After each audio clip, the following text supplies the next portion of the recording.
নমস্কার। আরেকটা cinema review আজকে করব। আদিপুরুষ সিনেমা দেখার পরে ভেবেছিলাম এর থেকে বাজে সিনেমা বোধহয় আর হতে পারে না।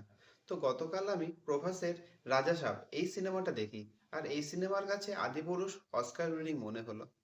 রাজা সাব সিনেমায় যেমন বাজে স্টোরি, তেমন বাজে অ্যাক্টিং, তেমন বাজে ডিরেক্টিং, এডিটিং, বিজিএম, না আছে কোনো হরর সিন, না আছে কোনো কমেডি সিন, তেমনি বাজে ভিএফএক্স।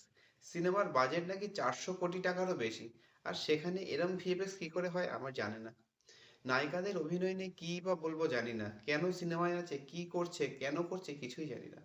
প্রভাসের নাম শুনলে প্রথমেই মনে পড়ে বাহুবলী, সেই সুপারস্টার, প্যান ইন্ডিয়া কিং। সে কিনা একটা এরকম লেভেলের সিনেমা করতে পারে, আমার তো ধারণার বাইরে।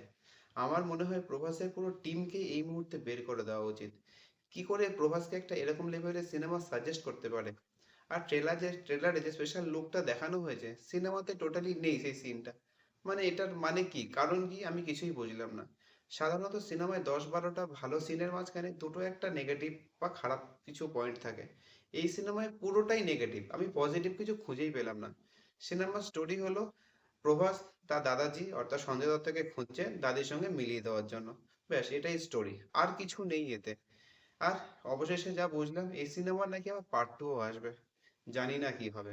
প্রভাসের জন্য সত্যিই খুব খারাপ লাগছে। প্রভাস একটা খুব ভালো মাপের অ্যাক্টর, আমাদের সকলের খুব প্রিয়।